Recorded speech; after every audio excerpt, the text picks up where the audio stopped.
Imagine que tous ceux qui ont tenté de t'humilier, de te manipuler ou de te faire sentir inférieur se retrouvent soudain face à un mur invisible qu'ils ne peuvent pas briser.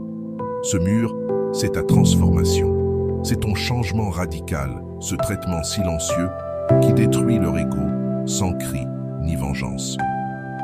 Ici, il n'y a pas de place pour la faiblesse, car le véritable pouvoir réside dans ton calme détermination, dans ton choix de ne pas leur donner ce qu'ils attendent, ta réaction. Ce que tu vas entendre aujourd'hui n'est pas un simple conseil, c'est un défi direct. Vas-tu continuer à nourrir l'orgueil de ceux qui t'ont blessé, ou vas-tu leur renvoyer en silence la leçon la plus dure de toutes? C'est le moment de prouver que ta valeur ne dépend de personne, que ta meilleure vengeance, c'est ta supériorité émotionnelle. Avant de commencer, prends un instant et écris un commentaire. Dès aujourd'hui, je détruis l'ego avec calme. Fais-le comme un engagement envers toi-même, une première étape vers la meilleure version de toi.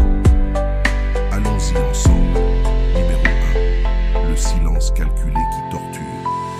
Le silence a un poids que les mots n'atteindront jamais. Quand quelqu'un attend ta réponse et ne l'obtient pas, un vide s'ouvre dans son esprit et devient son pire ennemi. Cette pause n'est pas de l'indifférence, c'est du calcul. Chaque seconde où tu choisis de ne pas répondre, l'autre comble l'espace avec des questions, des théories et des peurs. L'anxiété monte, car l'être humain est habitué à la logique simple, action, réaction. Mais quand cette chaîne se brise, c'est le désordre qui surgit. Le silence force l'autre à dialoguer avec lui-même, à entendre l'écho de ses erreurs et de ses insécurités. Tu n'as pas besoin de crier ni de te justifier. Tu laisses simplement ton absence devenir un miroir qui multiplie ses doutes. Le silence n'exige pas de confrontation. Il ne te fatigue pas, il ne t'expose pas. Il te place simplement dans une position de pouvoir invisible. La psychologie est claire. L'esprit déteste le vide. Le cerveau cherche des réponses et quand il n'en trouve pas, il invente les plus douloureuses. L'autre commence à se demander si tu as perdu l'intérêt, si tu ne tiens plus à lui, si son temps pour corriger ses erreurs est déjà passé. Voilà pourquoi le silence est une arme redoutable. Il ne s'agit pas d'un châtiment puéril, mais d'une stratégie. Tu ne cries pas, tu ne tombes pas dans la provocation. Tu choisis juste l'instant où te taire, plus de puissance que parler. Chaque silence devient une pause intentionnelle, un message plus fort que 1000 arguments. Je ne me fatigue pas, je ne joue pas ton jeu, mon énergie m'appartient. Alors ta présence s'élève et ta voix n'est plus un acquis, mais une rareté précieuse qu'il faut mériter. Numéro 2. L'indifférence calculée. Avant d'aller loin, je te serais reconnaissant si tu mets un j'aime à la vidéo. Cela m'aiderait à continuer de diffuser cette philosophie. Si tu n'es pas encore abonné, je te recommande de t'abonner et d'activer la cloche pour ne manquer aucune vidéo. L'indifférence est le coup le plus silencieux et le plus dévastateur que tu puisses donner. Pas parce qu'elle exprime la haine ou le mépris, mais parce qu'elle révèle qu'aucun pouvoir ne s'exerce plus sur toi. Quand quelqu'un cherche à provoquer une réaction et qu'il ne rencontre que ta neutralité, l'effet est brutal. L'ego humain peut supporter la colère, les reproches, même la froideur. Mais il ne tolère pas l'indifférence, car elle signifie que le lien n'a plus la même valeur. La difficulté réside dans le contraste entre ce que tu ressens à l'intérieur et ce que tu choisis de montrer à l'extérieur. L'indifférence calculée ne veut pas dire qu'il ne reste rien en toi, mais que tu refuses de donner ce pouvoir à l'autre. Tu t'entraînes à garder le contrôle, à transformer ta sérénité en armure. Et peu à peu, l'autre comprend qu'il ne peut plus toucher tes émotions. Ce n'est pas de la rudesse ni de l'hostilité, mais une neutralité polie. Tu salues, tu réponds brièvement, tu restes courtois, mais sans excès, sans ce petit éclat d'intérêt d'autrefois. C'est cette normalité glaciale qui frappe le plus, car elle révèle qu'il n'y a plus de guerre, seulement une distance émotionnelle infranchissable. Le stoïcisme l'enseigne. Le vrai pouvoir ne réside pas dans le contrôle des autres, mais dans la maîtrise de soi. Quand tu pratiques l'indifférence calculée, chaque provocation ignorée, chaque manipulation qui tombe dans le vide, affaiblit l'autre et renforce ton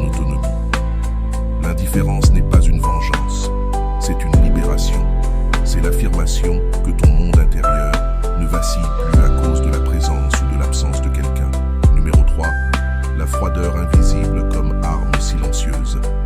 La froideur invisible est une des armes les plus puissantes quand elle est appliquée avec intelligence. Ce n'est pas une attaque frontale, ni un coup bruyant, mais un changement subtil qui produit un impact profond. Cette froideur ne s'annonce pas, elle ne s'explique pas, elle se ressent. C'est quand quelqu'un, habitué à ton attention, à ta chaleur et à tes gestes de proximité, découvre soudain un vide glacial, là où régnait ton énergie. C'est là que commence la vraie transformation. Tout à coup, il perçoit un vide qu'il n'arrive pas à déchiffrer.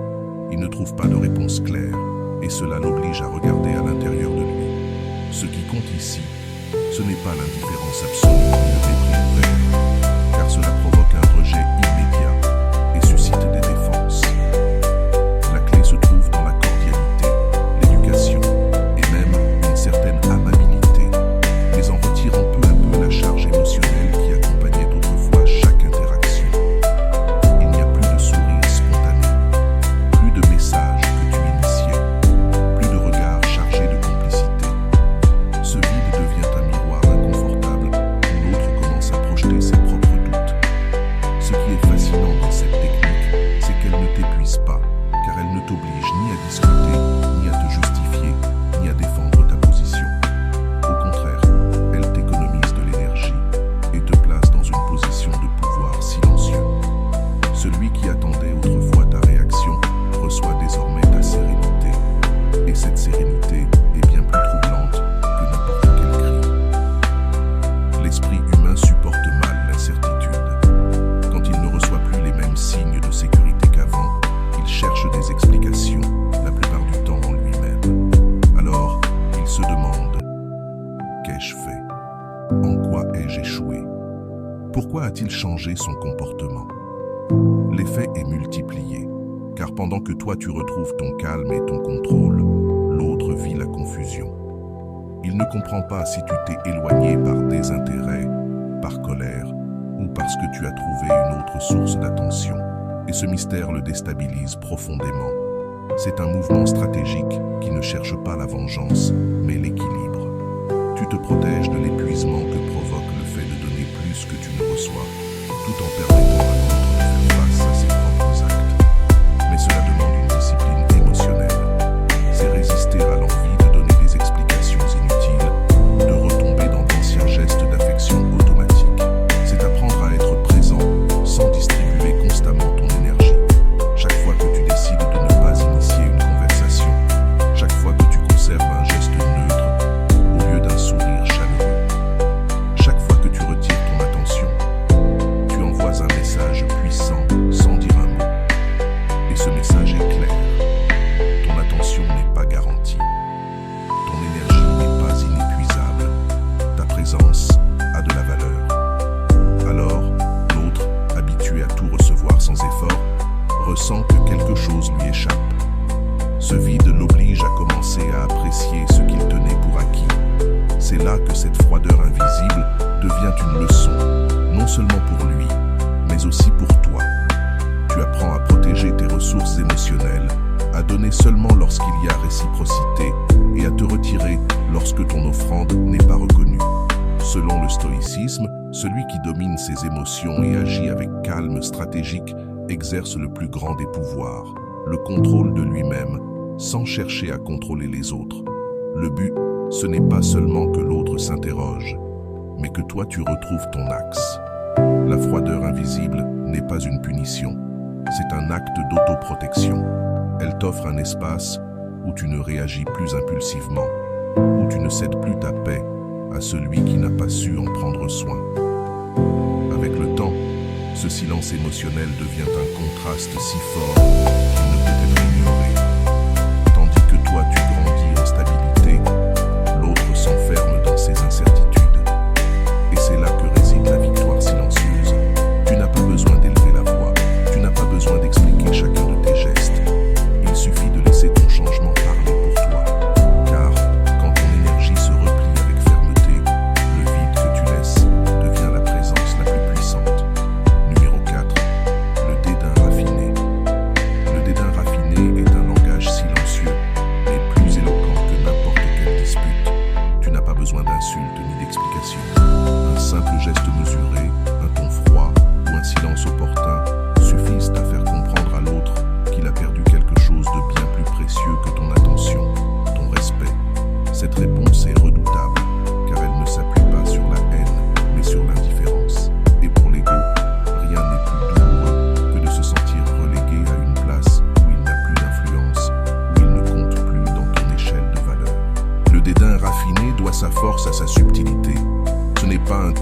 exagéré ni une provocation brutale. C'est un salut distant, là où il y avait autrefois complicité. Un sourire mécanique là où il y avait chaleur. Un intérêt minimal là où il y avait de la générosité. C'est maintenir la politesse sociale, mais dépouillée du rayonnement émotionnel qui donnait valeur à chaque geste. Et cette transformation déstabilise, car elle n'engendre pas de confrontation ouverte, mais une blessure silencieuse qui ne cesse de saigner. La confirmation que tu n'accordes plus la même importance. La clé est dans la maîtrise des micro-expressions et du langage corporel. Un léger retard dans ta réponse, un contact visuel bref et neutre, une posture qui transmet le contrôle plutôt que l'ouverture. Ce sont des détails presque imperceptibles, mais que l'autre ressent comme des coups directs, car celui qui a connu ta proximité reconnaît instantanément la différence quand tu la retires. Ce n'est pas ignorer complètement, c'est interagir avec le strict minimum, comme si l'autre avait descendu d'un cran invisible dans ta hiérarchie d'attention. Et ce type de stratégie est imparable, car elle ne peut pas être attaquée. Comment reprocher un salut froid s'il reste un salut? Comment critiquer un sourire poli, même sans chaleur? C'est cette ambiguïté qui le rend si élégant et dévastateur. Alors, le dédain raffiné devient une arme psychologique plus tranchante que n'importe quelle insulte. Et, paradoxalement, il renforce ta dignité. Tu refuses de descendre au même niveau, tu évites les disputes vulgaires, tu économises ton énergie, tu gardes ton calme et, en même temps, tu envoies un message implacable. Tu n'as plus de pouvoir sur moi. Le dédain raffiné, ce n'est ni la froideur absolue, ni le mépris brutal. C'est l'ascension vers une position supérieure où tu n'as plus besoin de te défendre. Ton silence et ta neutralité suffisent. Le stoïcisme nous enseigne que la grandeur d'âme se révèle non pas dans les colères et les insultes, mais dans la capacité à rester maître de soi et à laisser les faits parler. Le résultat est progressif, mais inévitable. L'autre perçoit peu à peu qu'il a perdu sa place dans ta vie. Il se sent relégué, insignifiant, étranger à ta considération. Et dans sa tentative désespérée de reconquérir ce qui ne lui appartient plus, son estime s'érode. Chaque geste neutre, chaque sourire sans âme, chaque distance assumée devient un rappel. Sa valeur dans ta vie s'est dissipée. Pendant ce temps, toi, tu deviens plus fort. Le dédain raffiné n'est pas seulement une arme dirigée vers l'autre, il est aussi une leçon pour toi. Il t'apprend à ne pas gaspiller ton énergie émotionnelle pour ceux qui ne la méritent pas, à garder ton calme, même si au fond tu ressens la douleur, à élever ta dignité au-dessus des provocations. Cette sérénité élégante est ce qui finit par faire la différence. Tandis qu'il s'épuise à tenter de regagner un espace perdu, toi tu avances avec la certitude que tu n'es plus enchaîné à ce qui t'a autrefois consumé. Parfois, paraissent une simple coïncidence, les autres l'appellent destin, malchance ou conséquence naturelle de la vie.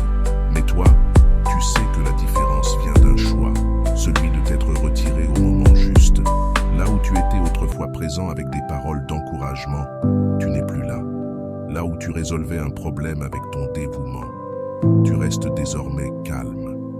Là où ta présence servait de soutien, tu laisses maintenant le vide accomplir son rôle.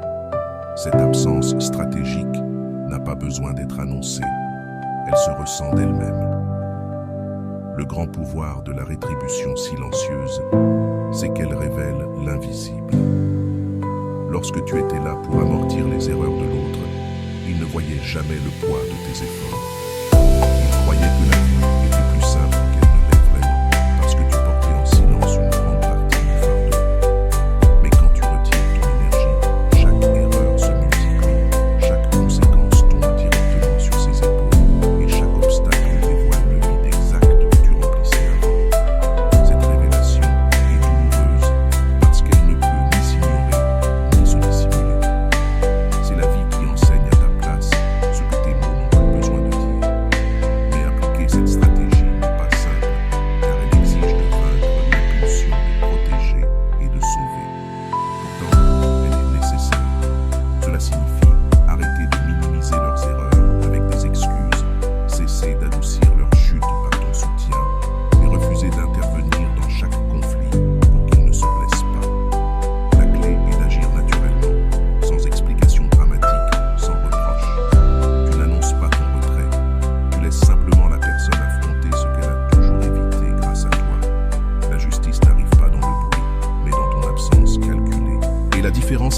vengeance est immense. Se venger, c'est agir, s'épuiser, investir de l'énergie dans le châtiment. La rétribution silencieuse, elle, est passive mais implacable. Tu ne fais rien de plus que te retirer, et la vie se charge du reste. Voilà la véritable élégance de cette stratégie. Tu ne perds ni ton temps, ni ta paix. Tu ne deviens ni juge, ni bourreau. Tu cesses simplement d'être le filet de sécurité, et le vide fait son œuvre. Selon le stoïcisme, il n'existe pas de plus grande force que d'accepter que chacun doit affronter son propre destin. Le sage n'interfère pas dans ce qui ne dépend pas de lui, car il sait que la justice véritable naît de la nature même des choses. Le résultat attendu est double. D'un côté, l'autre découvre douloureusement la valeur de ce qu'il possédait sans jamais l'apprécier. Ses insécurités ne sont plus couvertes par ton soutien. Ses erreurs ne sont plus atténuées par ta présence. Ses problèmes ne disparaissent plus grâce à tes efforts. Il réalise qu'il dépendait bien plus de toi qu'il ne voulait l'admettre. De l'autre côté, toi, tu préserves ton énergie, ton temps et ta paix. Tu n'es plus ce sauveur qui s'épuise pour quelqu'un qui ne le valorisait pas. Tu investis désormais ton énergie en toi-même et dans des relations qui méritent vraiment ton engagement. La rétribution silencieuse est la manière la plus juste et la plus libératrice de fermer un cycle. Pas avec des cris, ni avec des vengeances, mais avec la certitude qu'en retirant ton soutien, tu offres à l'autre la leçon la plus précieuse, le poids de sa propre vie. Vient alors la puissance du vide intentionnel. Peu de gens la comprennent avant de l'avoir expérimentée. Il ne s'agit pas de couper tout lien ni de disparaître brutalement, car cela provoquerait du rejet immédiat ou l'impression d'un abandon. Le véritable pouvoir réside dans ta présence transformée. Ce contraste déstabilise plus que n'importe quelle rupture brutale. Celui qui recevait ton énergie, ton écoute, ton appui inconditionnel, se retrouve face à des vides qu'il ne sait pas combler. Ce vide agit comme un rappel silencieux de ce qui a été perdu, et il est bien plus douloureux qu'une absence totale, car ces espaces faisaient partie de l'identité même de la relation. Tu étais le confident, la compagnie, la chaleur des conversations et des petits gestes. Lorsque peu à peu tu retires cette énergie, l'autre commence à sentir le poids de ce qu'il a perdu. Ce n'est pas un abandon soudain, c'est un contraste qui, jour après jour, fait naître la nostalgie. On n'éprouve pas le manque de ce qui n'a jamais existé, mais de ce qui a été là et qui, désormais, s'éloigne. La clé est de le faire graduellement, sans drame ni annonce. Tu ne dis pas « je ne serai plus là pour toi ». Tu le montres par chaque geste. Tu n'es plus le premier à répondre. Tu n'es plus celui qui se souvient de tout. Tu n'es plus ce refuge constant. Ta présence reste, mais elle n'a plus le même poids émotionnel. Et ce changement produit un écho que l'autre ne peut ignorer. Le vide intentionnel devient un miroir qui oblige l'autre à affronter sa propre dépendance. Car en voyant que tu ne portes plus tout à sa place, il se confronte à sa propre fragilité. Avant, il s'appuyait sur ta constance, ton dévouement, ta disponibilité. Désormais, ce support n'existe plus, et cela l'expose à une réalité inconfortable. Combien il dépendait de toi, et à quel point il tenait pour acquis ce que tu faisais. Ce constat est souvent dévastateur, car il ne ressemble pas à un rejet brutal, mais à un changement progressif qui fait mal un peu plus chaque jour. Et c'est là que réside sa puissance. Appliquer cela demande de la précision et du calme. Ce n'est pas un châtiment, ni une manipulation, mais une libération. C'est l'acte de récupérer ton énergie gaspillée dans un échange inégal. Si tu étais le conseiller permanent, laisse-le chercher ses propres réponses. Si tu étais toujours disponible pour chaque conversation, apprends à espacer tes réponses et à te consacrer à tes propres projets. Si tu étais celui qui réglait tout, laisse-le affronter les conséquences de ses choix. Chaque retrait stratégique est une pièce en moins dans le puzzle que tu soutenais autrefois. Et selon le stoïcisme, en retirant le superflu et en cultivant le détachement, on se rappelle que la véritable force est de ne dépendre de rien ni de personne pour conserver sa paix intérieure.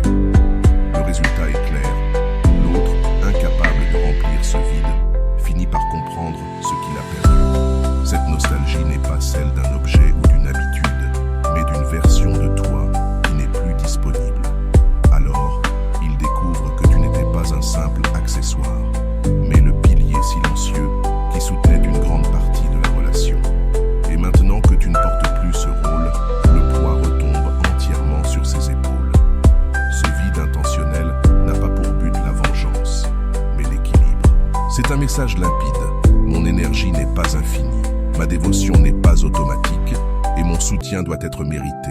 C'est une stratégie qui transforme ta position. Car pendant que l'autre s'écroule face à l'absence de ce qu'il croyait acquis, toi, tu récupères ton pouvoir et rediriges ton énergie vers toi-même. Ce qui te vidait autrefois devient une opportunité de te renforcer. Et ce qui était pris pour acquis devient désormais un souvenir lourd de regrets. Il ne s'agit pas de blesser, mais de protéger ton énergie et ton équilibre. Cela signifie entraîner ta discipline pour ne pas réagir avec des élans de tendresse quand la situation exige de la force. C'est résister à la tentation de retomber dans ce cycle d'appui illimité que l'autre croyait déjà acquis. À la place, tu choisis consciemment de garder ta maîtrise. Cette maîtrise, dépouillée d'émotions excessives, devient alors ton bouclier le plus solide. L'appliquer demande de la précision. Ce n'est pas de l'indifférence totale, ni une absence définitive, mais la capacité de réguler quand et comment tu réponds avec une froideur contrôlée. Après une dispute, là où tu aurais autrefois cédé avec douceur, tu maintiens désormais un ton poli mais distant. Dans un moment où l'autre cherche refuge, tu offres des paroles mesurées, sans la chaleur que tu donnais avant. Cette dureté devient un rappel silencieux. Tu n'es plus disponible de la même manière. Ce contraste désarme, car il ne s'agit pas d'un rejet absolu, mais d'une nouvelle façon d'être qui change les règles. L'autre sent qu'il a perdu sa boussole émotionnelle. Il ne sait plus comment t'atteindre ni quel geste employer pour te faire réagir. La validation automatique qui nourrissait sa sécurité a disparu. Alors vient la frustration.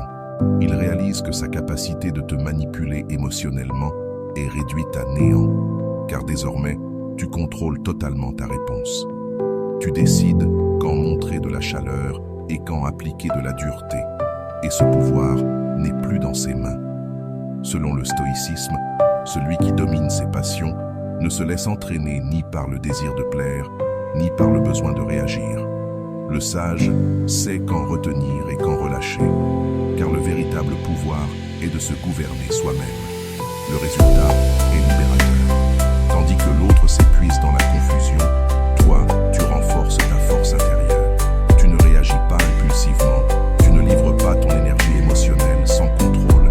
Et chaque fois que tu appliques cette dureté consciente, tu fortifies ta capacité à rester ferme face à la pression. Tu n'es plus ballotté par les vents des émotions extérieures. Tu tiens ton propre centre. Cette dureté planifiée ne déstabilise pas seulement l'autre, elle construit aussi une version plus solide de toi. Elle t'apprend à gérer tes réponses, à ne pas être prévisible, à ne pas être toujours ce refuge facile. Et même si, de l'extérieur, cela peut sembler froid, en vérité c'est un acte de respect envers toi-même. Tu choisis ta paix plutôt que l'épuisement. Tu choisis ta force plutôt que la complaisance.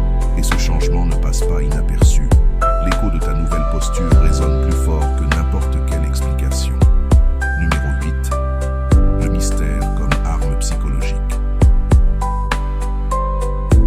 Le mystère est une arme silencieuse qui déstabilise encore plus qu'une confrontation directe. Quand quelqu'un croit tout savoir de toi, quand il peut anticiper chacune de tes paroles ou réactions, le pouvoir change de main.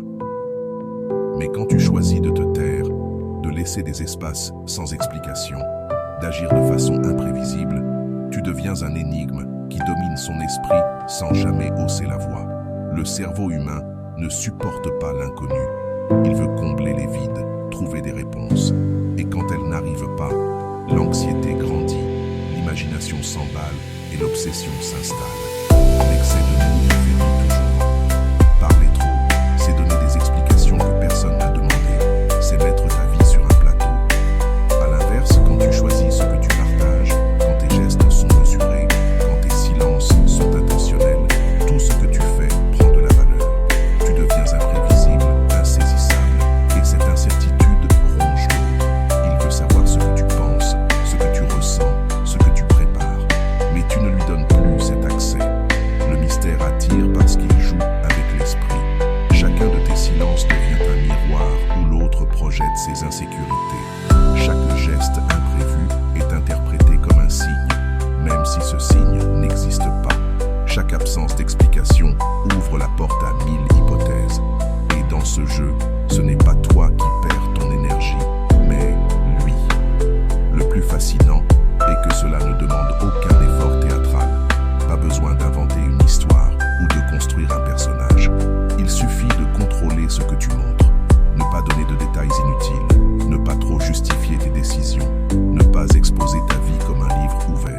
Laisse la curiosité travailler pour toi.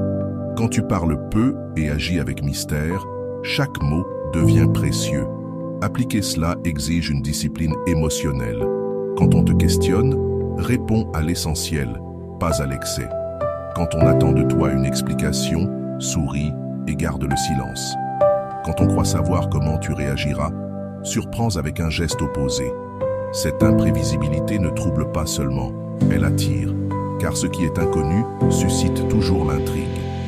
Et celui qui suscite l'intrigue garde le pouvoir. Selon le stoïcisme, le sage conserve une part de son intérieur pour lui seul. Il ne livre pas tout aux autres. Maîtriser ce que tu dis et ce que tu tais est un signe de force et de liberté. Le résultat est évident. L'autre s'obsède à vouloir te déchiffrer.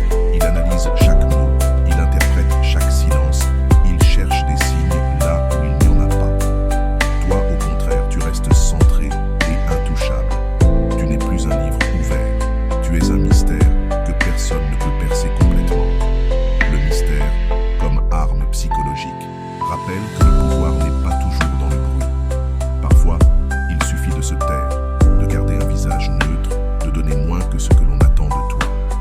Cette rareté crée de la valeur. Cette incertitude crée l'obsession.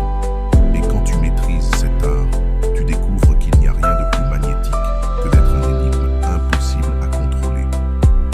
Numéro 9. La supériorité émotionnelle silencieuse.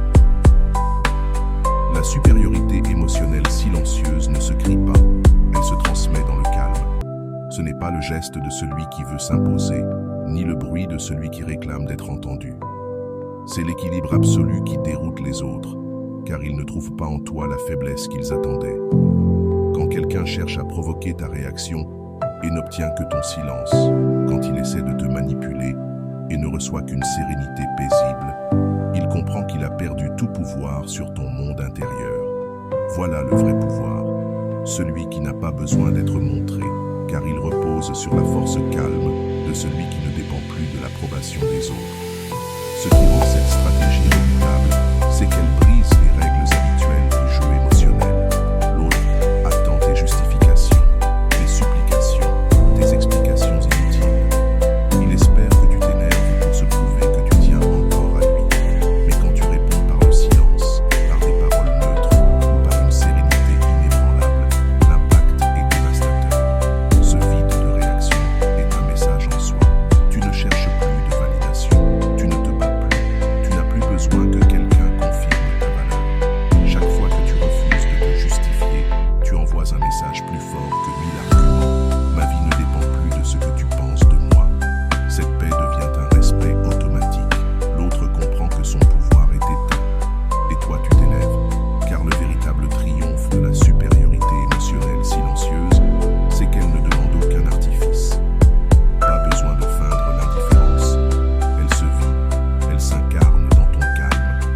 N'invente pas une posture de froideur. Choisis simplement de ne pas t'épuiser dans des démonstrations inutiles. Reste ferme, écoute si c'est nécessaire. Réponds seulement ce qu'il faut ou choisis même le silence absolu. Chaque geste de ta part devient une preuve d'autocontrôle. Et cette capacité à rester serein face à la tempête parle plus fort que n'importe quel discours. La clé est de résister à la tentation d'entrer dans le même terrain où l'on t'attendait auparavant. Quand quelqu'un te lance des critiques, tu attends avec calme. Quand on essaie de te manipuler par des reproches, tu refuses de céder. Quand on tente de provoquer ta colère, tu restes en équilibre. Non pas parce que tu ne ressens rien, mais parce que tu choisis quelle émotion montrer et laquelle garder pour toi. Voilà l'essence du contrôle. Choisir ta réponse au lieu d'être emporté par des impulsions. Selon le stoïcisme, la grandeur du sage se mesure à sa capacité de ne pas être troublé par ce qui est externe. Ce n'est pas de l'insensibilité, mais une liberté intérieure. Celui qui domine son esprit ne dépend pas des compliments et ne s'effondre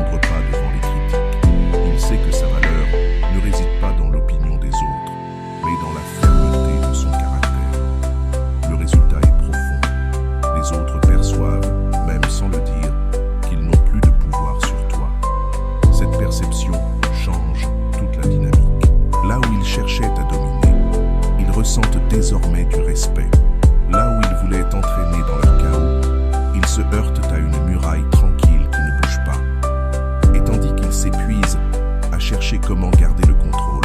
Toi, tu profites de ta liberté intérieure. La supériorité émotionnelle silencieuse est en réalité un rappel que tu n'as pas besoin de gagner des discussions ni de prouver qui tu es par des cris. Ton calme est déjà une déclaration, car pendant que d'autres gaspillent leur énergie à convaincre ou à manipuler, toi, tu investis la tienne pour grandir, préserver ta dignité et protéger ta paix. Et cette différence ne protège pas seulement ton esprit, elle élève aussi ton statut, inspire le respect et brise toute possibilité de retomber dans des dynamiques de dépendance émotionnelle. Numéro 10. Le contrôle absolu des émotions. Le contrôle absolu des émotions est l'état le plus élevé auquel tu puisses aspirer. C'est ce moment où ton monde intérieur devient un territoire sacré que personne ne peut envahir. Cela signifie que tu ne vis plus à la merci des actions d'autrui, ni des mots, ni des provocations. Tu ne réagis plus par des impulsions que tu regrettes ensuite. Au contraire, tu décides comment, quand et pourquoi répondre. Et cette liberté ne s'achète pas avec des discours, elle se conquiert avec de la discipline, de la patience et une pratique constante. Le véritable pouvoir naît lorsque tu cesses de vouloir démontrer et que tu commences à habiter ta propre paix. La froideur, le silence, l'indifférence, le vide, la fermeté, le dédain et la rétribution silencieuse ne sont pas des armes isolées. Ce sont des marches qui t'entraînent à te blinder. Chacune de ces stratégies a une fonction. T'apprendre à résister à la manipulation, à désarmer l'autre sans gaspiller ton énergie, à conserver ta dignité au milieu du conflit. Et lorsque tu les intègres, elles cessent d'être des actes forcés pour devenir une seconde nature, une manière d'exister dans le monde. Ce qui autrefois te faisait réagir immédiatement t'invite désormais à respirer. Ce qui te secouait auparavant effleure à peine la surface de ta tranquillité. Et c'est dans ce contraste que tu découvres que la véritable force n'a jamais consisté à contrôler les autres, mais à être le maître absolu de toi-même. Celui qui atteint cet état devient magnétique, car il transmet une paix si solide qu'elle déstabilise et attire en même temps. La clé pour y parvenir réside dans la pratique quotidienne. Il ne s'agit pas de feindre l'indifférence un jour, mais d'entraîner ton esprit jusqu'à ce que chaque technique coule naturellement. Quand tu choisis le silence, tu le fais sans colère, seulement avec intention. Quand tu appliques la froideur, ce n'est pas avec du ressentiment, mais avec de l'autocontrôle. Quand tu retires ton énergie, ce n'est pas pour punir, mais comme un acte naturel de protection. Et c'est dans cette cohérence que naît l'invulnérabilité. Car tu n'agis plus pour que l'autre remarque ton pouvoir. Tu agis parce que ta paix intérieure est devenue ta priorité. Ce chemin n'est pas facile, car il exige de vaincre ton plus grand ennemi, ton propre élan de réagir. Cela demande de mordre ta langue quand tu veux parler de trop, de garder ton visage ferme quand tu voudrais montrer ta douleur, de respirer quand tu voudrais crier. Mais chaque fois que tu choisis l'autocontrôle, tu renforces un muscle invisible qui se développe avec la pratique. Un jour, tu découvres que ce qui te dominait autrefois n'a plus aucun effet sur toi. Selon le stoïcisme, le sage est celui qui transforme son esprit en forteresse imprenable. Rien d'externe ne le perturbe, car il sait que sa dignité ne dépend pas des autres, mais de la manière dont il gouverne ses propres émotions. Le résultat est transformateur, tu deviens émotionnellement invincible. Plus aucune manipulation ne peut t'emporter, aucun assaut ne peut voler ta paix, aucun éloge ne peut t'enchaîner.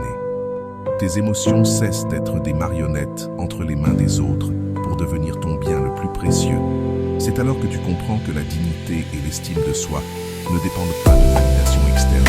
Elles naissent de la certitude que tu contrôles ton monde intérieur. Ce contrôle absolu ne te rend pas froid ni distant, mais sélectif et libre. Il t'offre la capacité de choisir où investir ton énergie, à qui ouvrir ton cœur et dans quelle cause placer ta force. Et lorsque les autres perçoivent que rien ne peut te briser, ta tranquillité devient un aimant, un pouvoir silencieux qui inspire le respect, même chez ceux qui voulaient te déstabiliser. Le domaine des émotions n'est pas une destination, mais une habitude. Chaque jour où tu choisis de ne pas réagir, chaque fois fois que tu réponds avec calme, tu construis cette armure invisible. Et vient un moment où tu n'as plus besoin de la démontrer. Ta simple présence suffit à montrer que rien d'externe ne dicte ton état intérieur. Voilà le véritable triomphe, la liberté définitive. Et voilà, j'espère que vous avez trouvé beaucoup de valeur dans cette vidéo. Merci d'être resté jusqu'à la fin de cette vidéo. J'adore quand vous faites ça. Si vous voulez une autre vidéo sur ce sujet, écrivez en commentaire, j'en veux encore plus. J'espère vous revoir dans une autre vidéo. Merci pour ton temps, prends soin de toi et à bientôt.